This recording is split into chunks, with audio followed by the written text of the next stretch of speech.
Hello, welcome to the Invicti AppSec Indicator Report, Fall 2022 edition. Tuning out AppSec noise is all about DAST.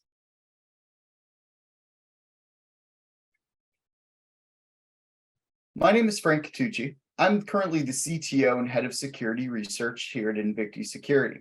I've been doing AppSec and industry InfoSec for over 20 years in a variety of capacities.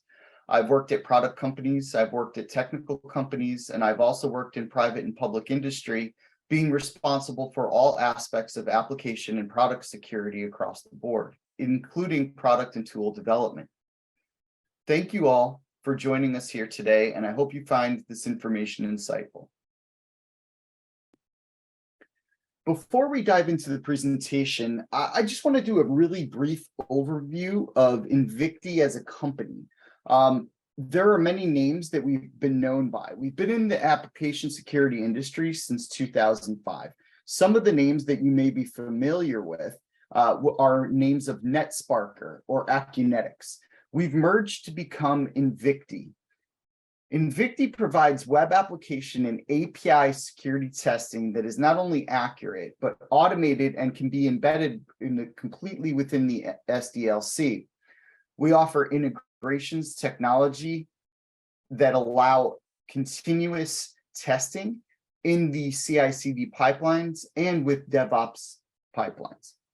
We offer SCA, so we offer software composition analysis products, dynamic analysis, DAST products, as well as interactive application security testing in IAST. All of this with integrations as well to help you in your DevOps pipelines. Now, let's take a look at the numbers. We're going to try a data-driven approach here. The most important thing that I want to stress here is the amount of effort that it took to really make sure that we had the right respondents for the accurate data to leverage for the survey.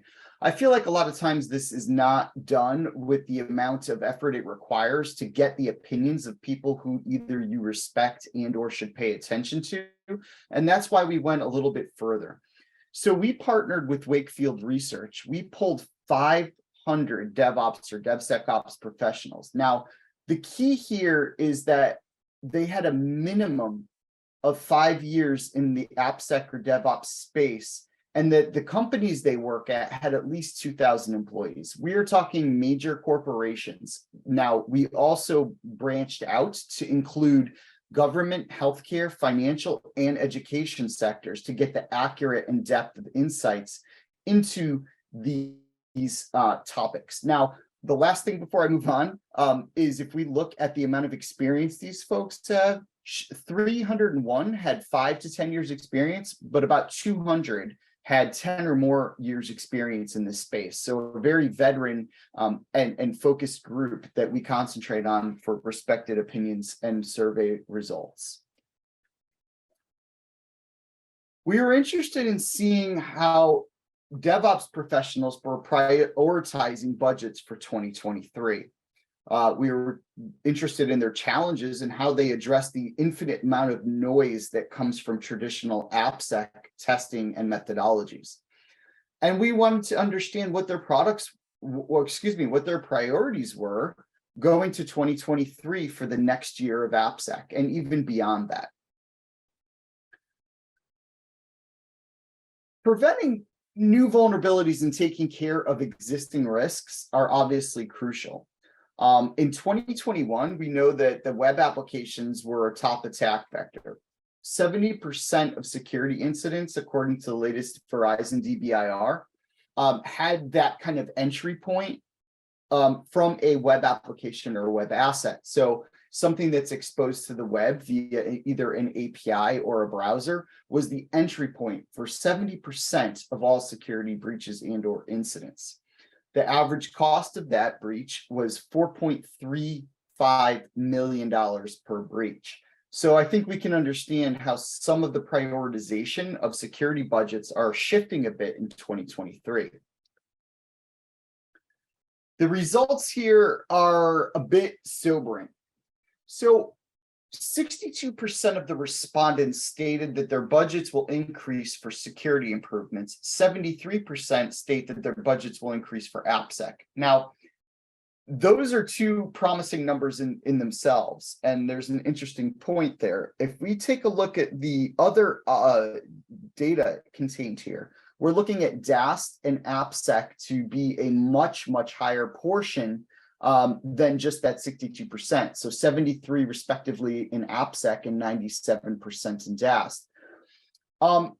Two things to note. One, we know there's a lot of layoffs and things of that nature across the tech industry and all technology industries as a whole. However, reduction of FTE and AppSec security budgets to keep your business performing strong and efficient are two separate things. They don't always equal each other. And even though there's been a difficult time for all of us with some of these layoffs in the industry, the budgets are still expected to increase due to we're trying to do more security work with less folks, less people, less FTEs. That's going to require less noise, and it's going to require 100% tracking for return on investment for AppSec tools. We're all under great pressure these days to make sure that we are getting an actual return on investment and reduction in cost overall for any AppSec program being developed or implemented going forward, and especially true with staff reductions. That being said, the pressure is real and we need to validate the tools that we're using. Industry. I think breaking this down by industry is a good glimpse into exactly what's being budgeted and by whom.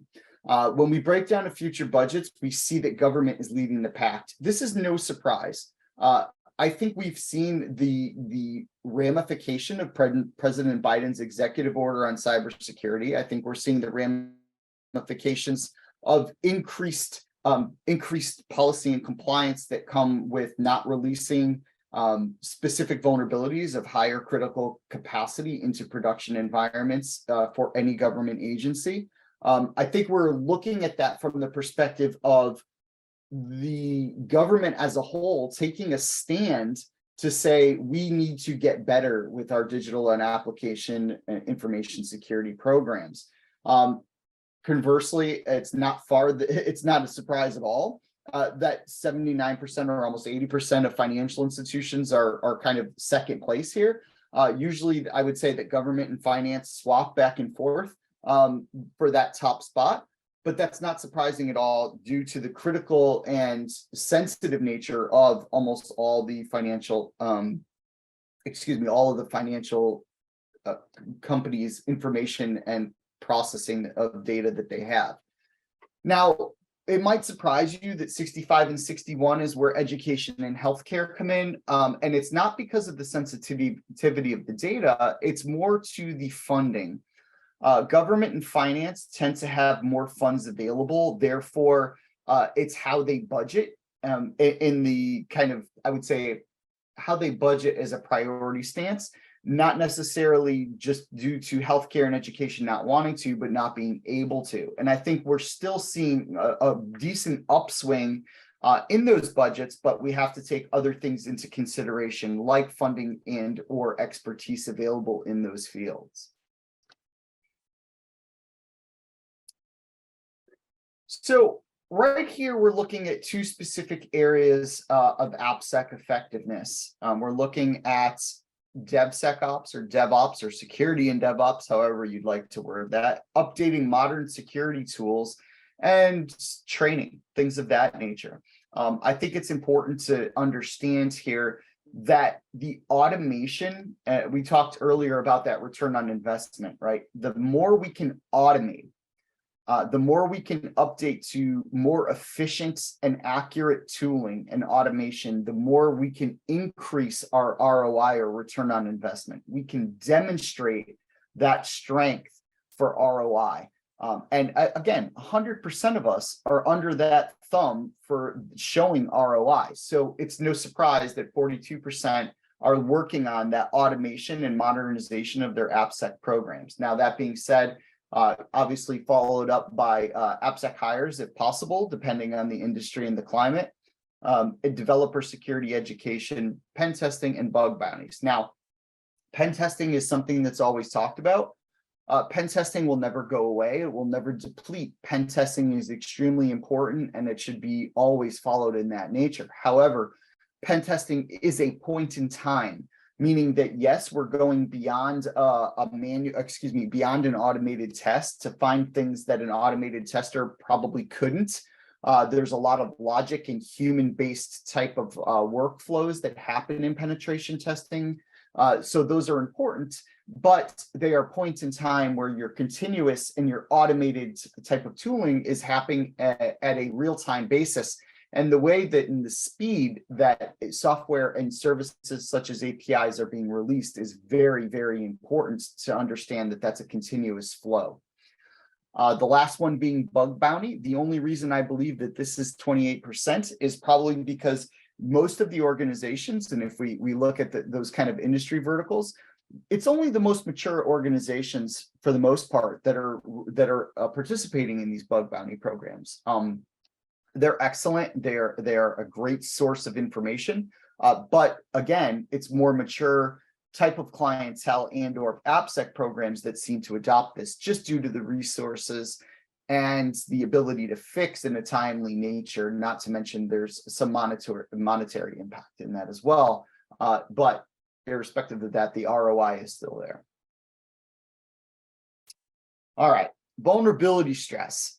This is where we talk about the stress being real.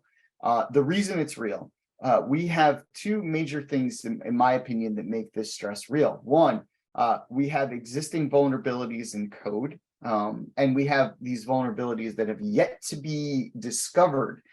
So the combination of both of those is very, very real.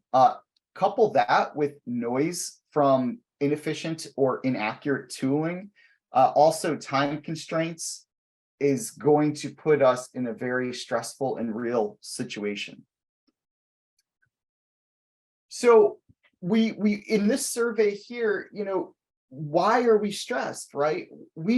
As I mentioned previously, but let's look at the actual data, right? So 57% are preventing or mitigating risks that are known, right? This is building these secure applications to not contain known existing risks. Developers, we know at the bottom there, are often or always 74% releasing software with known risks. Now there's various reasons there. One, time constraints, as I mentioned earlier. Two, we have the lack of staffing, lack of tooling, lack of basically cycles to integrate this in an automated fashion. But more often, to couple that is the fact that time constraints. We're releasing software so much faster at such a greater pace. We're releasing numerous services, numerous apps and APIs multiple times a day. To state that we're not going to have any vulnerabilities that goes out in that is extremely difficult, if not close to impossible, to get to near zero. A part of this that I've seen numerous times is we come to the juncture of, is this going to break the existing application? If I upgrade this specific component with a known vulnerability, how much time and money will this cost to fix if I fix it before it goes out, versus I can release this, fix it later, and basically hope for the best. So application and availability is a huge part of that, but also the modern tools and lack of skills to do that or make those risk-based challenges, including having time to accurately threat model to get a good handle on those vulnerabilities or those risks, extremely important. So this all leads up to that kind of stress that we talked about. So as I mentioned, let's look at this a little bit of sobering detail per vertical. I think the most important part of this slide is if we look at those who admit, the word admit, right? So I don't think there's probably different sensitivity with some of these folks. I think that this is the data we have. This is the data we have to go off of. But if we look at admittance, right? So I don't think that government and finance are very willing to admit that a lot of the software goes out. We do know that it does, right? But beyond that, if we look at this holistically, at the very minimum, we have 65%, and at the most, we have 85%. And these are the verticals that are admitting to regularly, that means probably daily or at least weekly, releasing software with unaddressed vulnerabilities. This again, time constraints, the pressure that these developers and DevOps teams are under to develop and release these tools and functionality multiple times a day is really just, it indicates the more importance that we need to put into the automation and accurate testing with that zero noise kind of perspective that we need to put into play as we develop and advance these programs. Okay, this is what I mentioned earlier. This is the toughest one. 51% of the folks that are surveyed here said that they are worried about the vulnerabilities that they're aware of but don't have an answer to. So we're almost 50-50 here. We look for things like Log4j. We look at the recent OpenSSL vulnerability.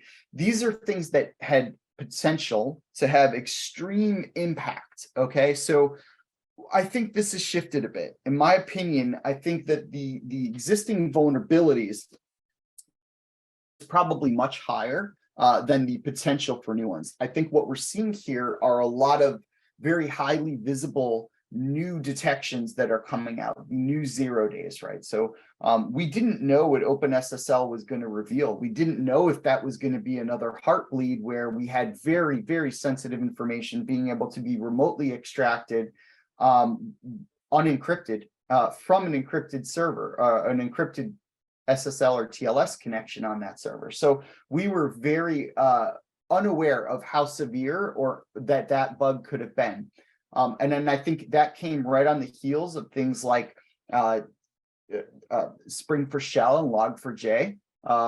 And so we have these brand new vulnerabilities that are very, very public. And, we need to understand that there's probably going to be more. We have researchers to thank for these vulnerabilities.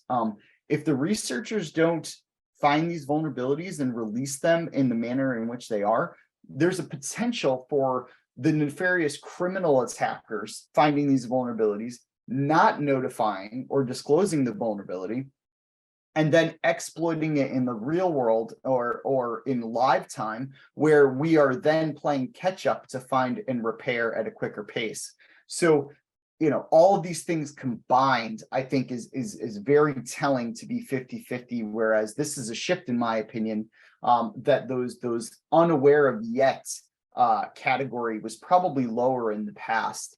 And so this is very indicative of what I think the future is going to look like as we continue to make high impact discoveries on vulnerabilities and coupled with fixing the existing code we have.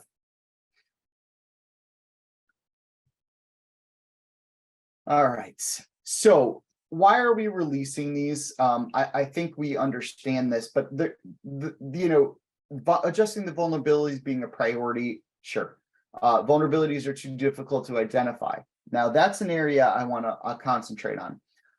The vulnerabilities being too difficult to identify is basically saying that we're not identifying these before they're being released. Why? Yes, we don't have the tools. We don't have the practices. We don't have the pipelines. We don't have the skills. Automation here. Automation is key. We need to automate. We talk about shift left. We talk about shift right. We need to do all of the shifts. We need to do all of the things left to right. We need to make sure that we have automated pipelines and testing that's not a hindrance or friction between any developers and AppSec professionals. We need the tooling to be fast, we need it to be efficient, we need it to be accurate, and we need it to be only actionable and very, not noisy, zero noise, if you will, right? Which I think is an incredible slogan when we're talking about AppSec vulnerabilities. We need to have these things built in. We need to have SCA running.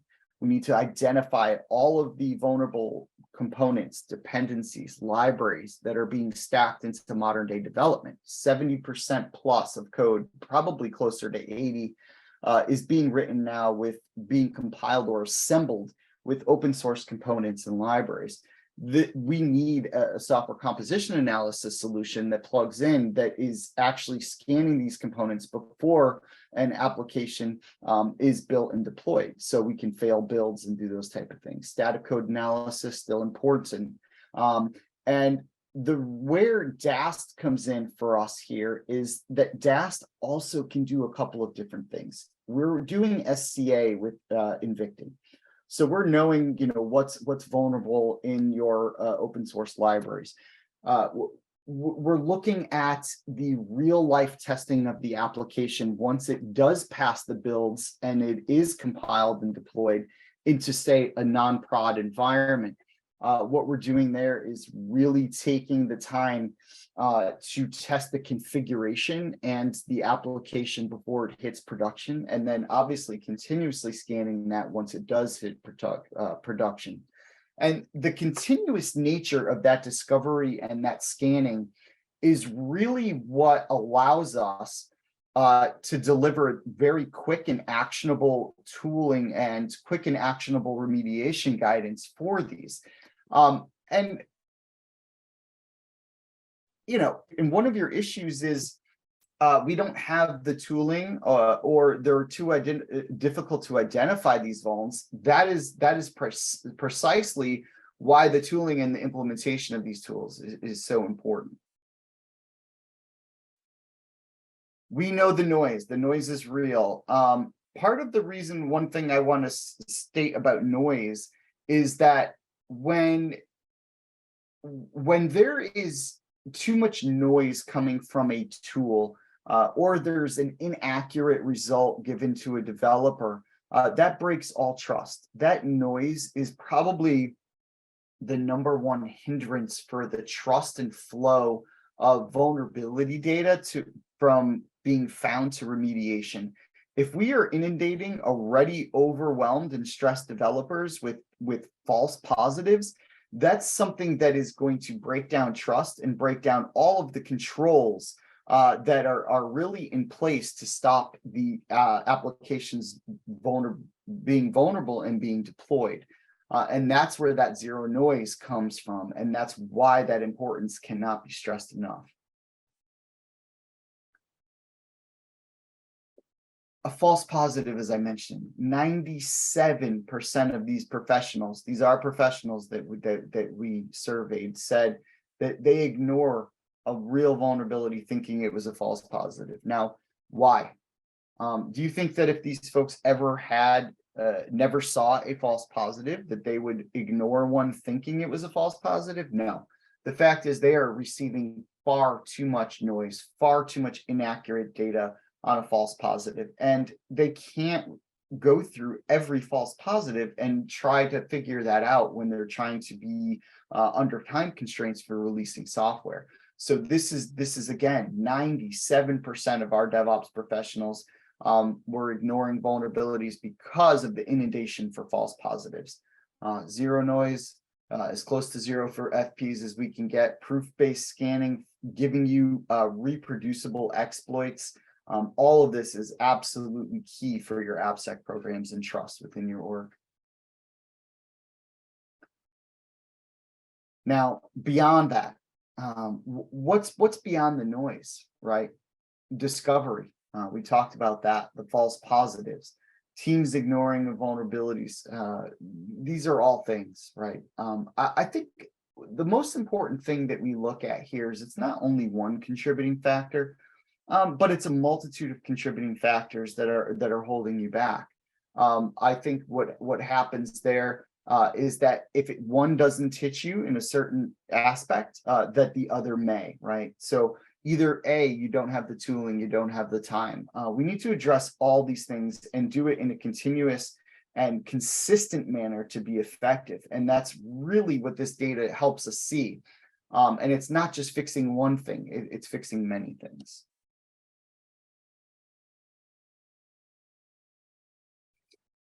False positives again. I don't think that this could be focused on enough. We need to have the confidence in passing that information. Look, if you look at our integrations, we look at Jira and Jenkins being our top two integrations. What does that sound like to everybody? To me, that sounds like automation to DevOps teams and/or developers. These are native tools. Our developers and our CI/CD we are using Jenkins and Jira almost always. These are our top two integrations. Now, if we take that and look at a false positive, we are stating that not only are we broadening the impact because our two greatest integrations are for automation in DevOps and developer pipelines, but now we are also saying, okay, where an AppSec professional could take the time to look through some false positives, our data shows that yes, we're still getting AppSec folks using our products, which they should, but we're also getting an increased usage on the developer standpoint and the automation. So we cannot afford to have those false positives make it through. And again, that is just a piece that I think is worth overstating, if any. Now, we'll have a little fun. We're going to protect your AST with DAST, and I'll tell you, Jim. So the right tool sets. Let's look here. We know that 94% of the organizations for employees that we surveyed are already using DAST. Now, why? I touched on this earlier, dive a little deeper. When we look at static code analysis, SCA, et cetera, we're doing kind of analysis of what the code is written, the code that we are writing organically. We're looking at the code that is being used to glue the other assembly together and custom code that we write. So we know that SAST is doing that. We know that SCA is looking at those other components. What I think is important here is that we also know that we are looking at deployed software, right? We are looking at software that has been compiled, it's been past the static analysis, and it's being put into a pre-production or production environment.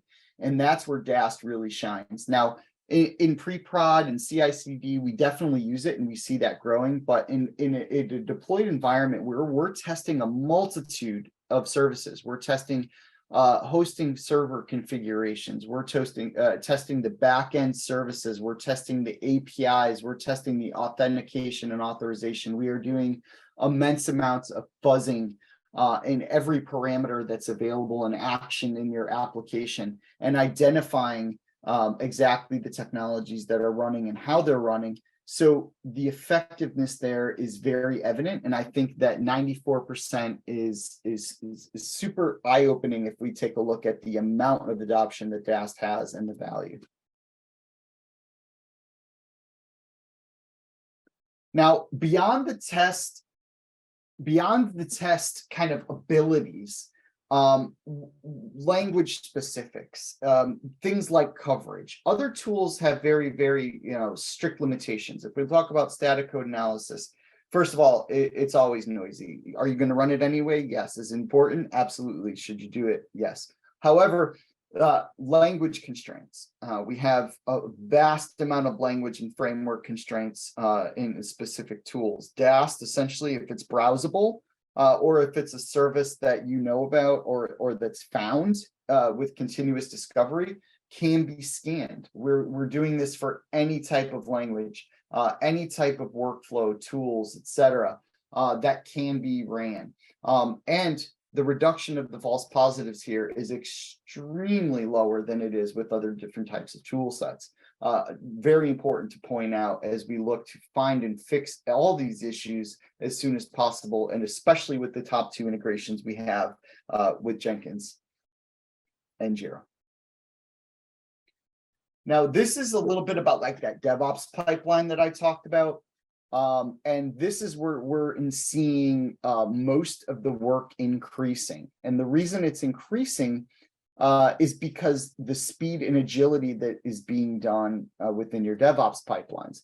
So if we go, take the far shift left type of theory here, and we're saying, okay, as left as we can go, what does that mean? Well, that means threat modeling and secure design and those things.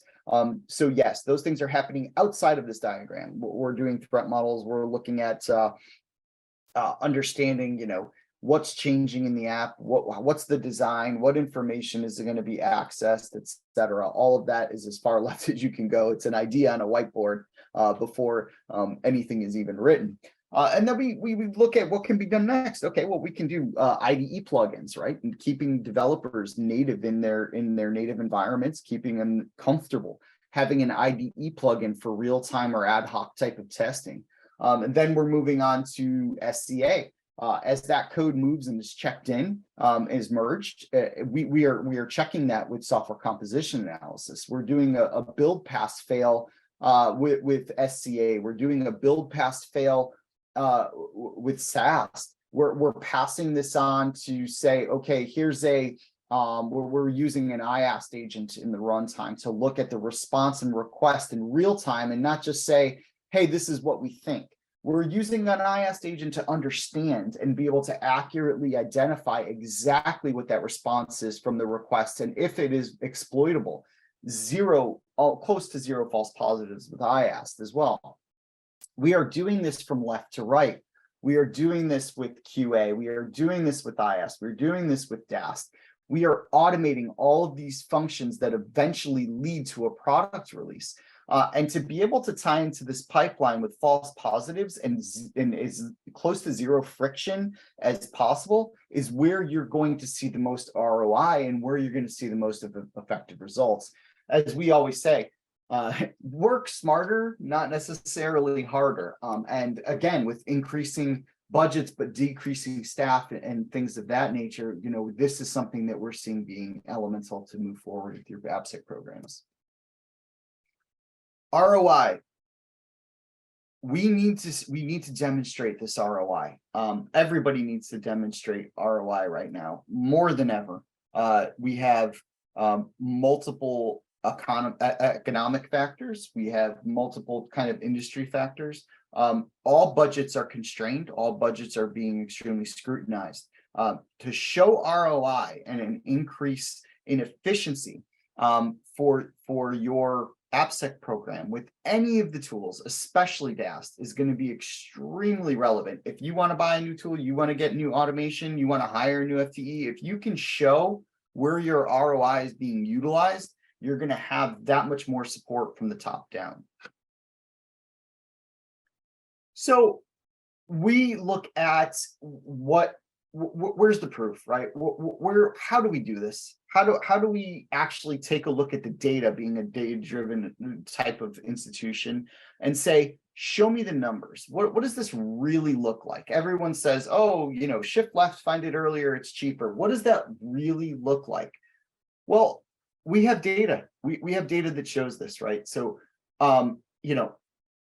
if we take a look at the data just here, there's something eye-opening to me for one of these, and it's probably not what you think, but your security team needs to manually verify 10,000 vulnerabilities per year. Staggering amount of effort and labor that goes into that. If we identify 3760 out of that 10,000 that go directly to the developer that you do not have to verify because they're proof-based, meaning that we have a proof of concept that we know that is exploitable, that we're passing in the details, you are saving an immense amount of resource time and expense. I mean, we're talking about things that are going from 10,000 hours for 10,000 vulnerabilities per day at about 10,000 hours to 3760 that are going directly to a developer. I mean, the amount of money and savings there is incredible. That fact, that statistic alone should be enough to take a look at the accuracy of your existing tooling and see if something can be done to increase the efficiency and the zero noise type of approach to that type of scanning. Now, we're talking, $500,000 savings a year with this typical type of data. This is typical from the folks that we are surveying. This is real data. And again, we are looking at the amount of time and resource to save you, but also not releasing vulnerable code out into the environments that are publicly accessible that may result in breaches with an average of $4.35 million. I mean, and we're talking about half of those probably reach up to $10 million. So what we're stating here is we're not just saving you money on the front end, but by not releasing software with exploitable vulnerabilities, we're also reducing the potential impact and cost of a breach by millions of dollars as well. So there's a great financial incentive to utilize these type of tools with greater accuracy and greater automation. We have some quotes here that are directly from customers. I want to state that this was the first year quote from a major national news organization that was able to show an immediate impact of $180,000 in the first year of a reduction in cost. That's incredible. We're talking a lot more potential, but this is a real world example from a client. Same thing can be said from a global travel company that functions mostly online, that they can free up 10 to 15 hours per person per cycle to take away the manual tedious tasks that were previously done, I would say, at an ad hoc basis, and automate those and have 10 to 15 hours per week, per team, per person that's freed up. You multiply that by the year and you are saving thousands and thousands of dollars. And now more than ever, that is critically important as our budgets are stretched, but understanding that we need to also protect ourselves. I'm going to wrap this up with the next year of AppSec. Now, what I think the next year of AppSec is going to look like is going to be a tightening of belts, not necessarily on the budgets, but on people, and a tightening on regulation. We are just scratching the surface with what we're seeing as far as legislation, as far as government policy, as far as what's being brought out to the public. We are seeing this start in the government levels, and I think we're going to see increased adoption. Obviously, this is nation state, this is private and I would say criminal organizations that are out there trying to take advantage of these things. What we're seeing is this adoption of greater regulation. We're talking about SBOMs. We're talking about releasing vulnerabilities. I think we're going to see regulation from a compliance standpoint tighten up to match those in the private industry as well. I think PCI, we're going to be looking at stricter and stricter control, not just with vulnerabilities, also with privacy, and the impact and penance for having one of these breaches is going to increase, as will the fines and overall impact to the business. So just what's coming next year, I think we're going to see increasing regulation. I think we're going to see an increase of the normal malware and data theft. I'm going to do another webinar that's going to be starting in December where we will focus just on what I see coming for the next year of AppSec and some predictions of what I believe is going to be taking front and center stage for businesses to want to concentrate on. But that is just a beginning assumption of what I think will be coming. There's a greater depth that we'll be going into with our next round of webinars. The registrations will be open for you to register for that webinar as well. So that being stated, I would like to say thank you to everyone who has participated and made it through this presentation. I hope this was insightful for you. And again, this is all data driven with real numbers and not just conjecture. This is verifiable facts that we've put together. This is years of experience, not just on my behalf, but on behalf of all the folks that were surveyed and we researched. And I would encourage anyone to reach out with any other further questions. And now we will take live questions and go from there. Thank you very much.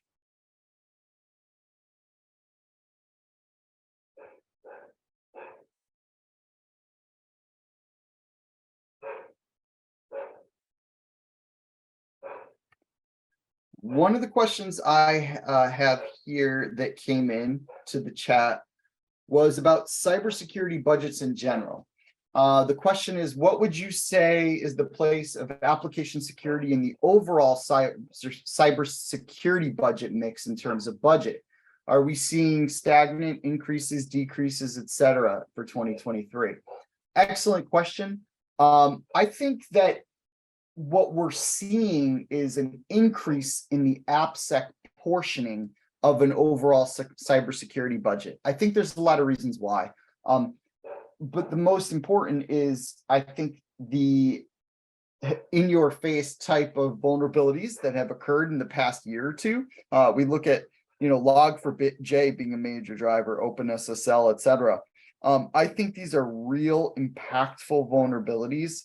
And we look at the Verizon DBIR report. I know that almost every C-level executive or CISO in an organization is reviewing the Verizon DBIR. Verizon DBIR, again, stresses 70% of those breaches where we had the initial entrance on a web service or a web application or external ephemeral, basically, service that was running web accessible, is going to increase the presence there. Now, application security is spread across many things, right? We're talking about not just scanning, but we're talking about cloud native protections. We're talking about WAF, CNAP, et cetera. I think that the overall AppSec portion is going to increase as more of a majority stakeholder in the overall cybersecurity mix going forward. Excellent question, and that is what I predict for 2023. Thank you. What's this? Next question that came into the chat. What do you think are major contributors to the noise you were talking about? I recall you stated that you showed applications were getting released without addressing security issues, but why is that happening? Yeah, as I stated, the increased pressure on developers, the lack of knowledge in some of the cases to write more secure code, the pressure to release on a very timely basis, and coupled with the fact that you are probably inundated with false positives, the noise that comes from those. If you lose trust with a developer or a DevOps professional by giving them false positives, they're very likely to ignore those in the future. The data shows that. So I think there's a variety of contributors, but those are them in a nutshell. Thank you. When you state that DAST cuts down on the noise, are you talking about DAST in general or Invicti specifically? How are other DAST vendors doing this? Okay, so excellent question. The answer to that's both. I will never say, hey, don't use anything else because we're the best at everything. Now, that being said, I will say that DAST in our specific use case is as close to zero noise as you can get. And the reason behind that is a lot of our proof-based scanning, and I mentioned that earlier, and that is actually showing you proof that the vulnerability was not detected, but actually exploitable. And that's where the difference stands out. I think DAST has a value no matter who you use, but when we're talking about tuning down that zero noise, I know what we do currently to make sure that there's not false positives. And what you need to be careful with is understanding that if you get things that are, hey, this is vulnerable because maybe it's a header that comes back for an old version. There might be mitigating controls. There might be other things in place that it's not really exploitable. Is that something you want to look at right away? Maybe, or maybe that gets a backseat to the things that are actually exploitable. And that's where I think our strength comes in with the proof-based scanning and being able to really eliminate and filter through some of the other things that you want to look at first. Now, once you move through all those highs and criticals and you want to look at some of the other potential things, that's great. But I think that time constraints really, are a hindrance for most of the folks that need to get that deep into that proof-based scanning and zero noise. It makes sense that 100% of people track ROI. Why are they needing to prove that they're getting values from their investments? Do you have any specific? Okay, so what I think here is, again, we're in economic times where everyone's budgets are closely monitored. We're replacing, in some instances, people with tools where we're looking for our existing folks and experts to do more. I think that as automation increases and the AppSec professionals that are being asked to do more coverage, cover more lines of code, cover more apps quicker, they're under that microscope a little bit, as are their budgets. They can show ROI, they can show expansion and the ability to expand beyond what they already have. They can show their value, they can show cost savings, and they can provide that value directly to the customer or to their leadership to show where the money is being spent and how it's being spent and why, in order to make sure that their budgets remain strong and solid going forward. So I just think we're in some times right now where budgets are extremely tracked.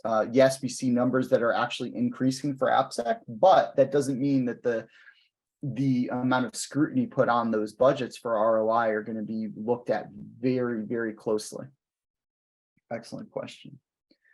Well, thank you all for joining the webinar today. Again, I'm Frank Catucci, the current CTO and head of security research at Invicti Security. If anyone else has any additional questions or would like to reach out at any time, I encourage you to do so. And I thank you all for your participation and your time today. Thank you.